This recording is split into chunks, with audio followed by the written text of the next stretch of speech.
You've been learning your whole life, but you've probably been doing it half as well as you could. But that can change today. Whether you want to quickly sound knowledgeable on a subject at work, ace a certification exam, or level up your pickleball game to beat your friends, you can do it surprisingly quick by focusing on 5 meta-learning skills backed by science: state optimization, mistake optimization, active recall, reduction, and turning off. They form the acronym S.M.A.R.T. I figured if goal setting had a SMART acronym, learning needed one too. So the next time you need to learn something new, use the S.M.A.R.T. framework to cut your learning time in half. Meta-learning skill number 1, state optimization. In Peak, the definitive book on learning and mastering well-defined skills, Anders Ericsson uses the word intense 18 times to describe how high performers practice. Every world-class performer he observed, from chess champions analyzing complex endgame positions to violinists rehearsing tricky passages, entered a state of intense concentration to maximize learning. To master any material fast, you must ratchet up your ability to intensely focus before your learning sessions. Most people just eliminate distractions. They go to a quiet room, put on noise-canceling headphones, and silence their phone. Better learners go a step further and clear mental clutter. As Cal Newport explains in Deep Work, they eliminate attention residue by writing down anything lingering in their head, worries, obligations, unfinished thoughts, and park them to think about later. But the best learners do something surprising. They do 15 to 30 minutes of moderately intense exercise before learning. Whether it's running, biking, or playing a sport, they elevate their heart rate enough to break a sweat, but not exhaust themselves. Why? Elevating your heart rate increases blood flow to the brain, delivering more oxygen and glucose to fuel an intense study session. Along with increased blood flow comes a neurochemical flood of dopamine and noradrenaline that enhances focus. Add in the production of BDNF, a protein that helps form new connections in the brain, and you're in the optimal learning state. The book S.M.A.R.T dedicates multiple chapters to this phenomenon. One study found that students who elevated their heart rate by running before class saw significant increases in reading comprehension and grades compared to their peers. Meta-learning skill number 2, mistake optimization. Making the most of your learning time means making more mistakes, just not too many. Mistakes are one of the brain's best learning hacks. Every time you slip up, your anterior cingulate cortex sounds an internal alarm, which lights up your memory circuits, making whatever you focus on next more likely to stick. But there's a limit. Too many mistakes flood the system with stress and shut down learning. Luckily, learning science has revealed a sweet spot. 85-15. Succeed about 85% of the time and fail 15%. A 15% failure rate keeps your brain challenged, alert, and primed for growth without tipping into "this sucks, I want to quit" mode. Leverage the 85-15 rule by designing practice drills with an 85% success rate. If you're learning to play the guitar, adjust the difficulty of your chord transitions so you're screwing up just 3 times for every 20 attempts. If you're learning to serve a tennis ball, adjust the target zone until you can land 17 out of 20 serves. When learning a new subject, tell an AI chatbot, "Give me 10 sentence completion exercises using the following material. If I get more than 8 right, make the next set harder. If I get fewer than 8, make it easier." But remember this above all else. When you make a mistake, resist looking at the answer and moving on.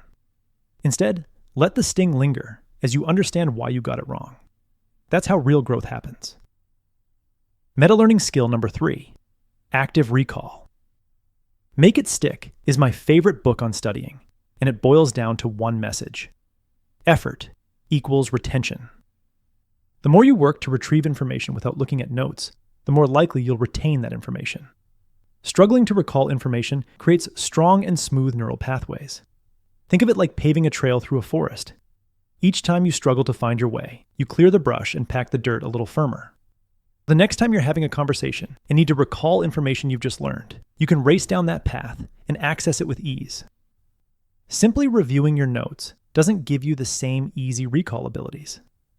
Therefore, if you want what you learn to stick, build these 3 active recall habits. Habit number 1, periodic pause. After 5 to 10 minutes of learning, Pause and repeat what you've just learned out loud. For example, when you listen to an audiobook, pause every 10 minutes and parrot back the most important points and stories as though you're explaining them to a friend. Habit number 2, end of session recap. At the end of a learning session, explain everything you just learned aloud as if you're teaching someone. Then write down 3 to 5 keywords that capture the main ideas you want to remember.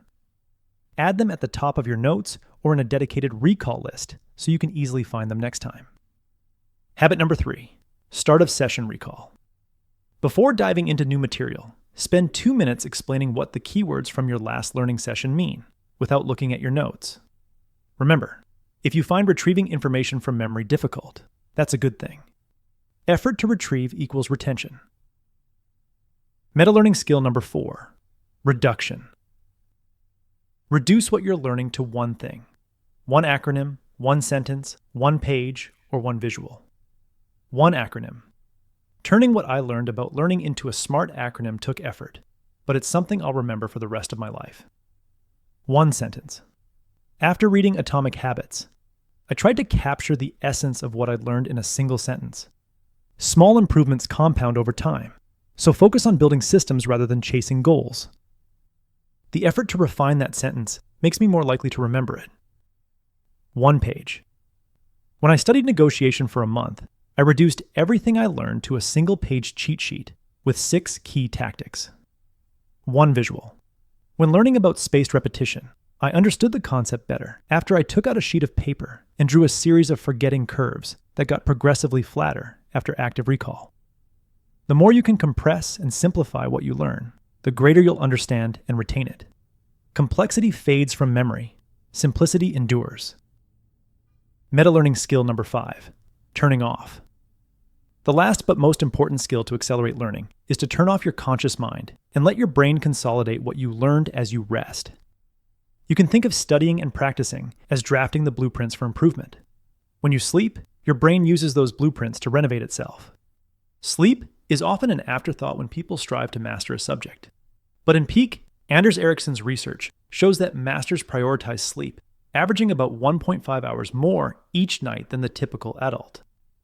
Matthew Walker's research in Why We Sleep found it's not just nighttime sleep that enhances learning, it's also daytime naps. The difference between a group who napped during the day and another who didn't was a 20% greater ability to recall information at 6 p.m. that day.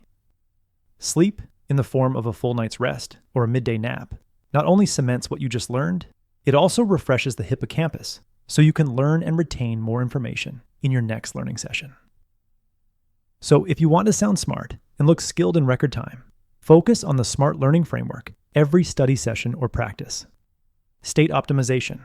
Elevate your heart rate for 15 to 30 minutes before your learning session to flood your brain with focus-enhancing neurochemicals. Mistake optimization.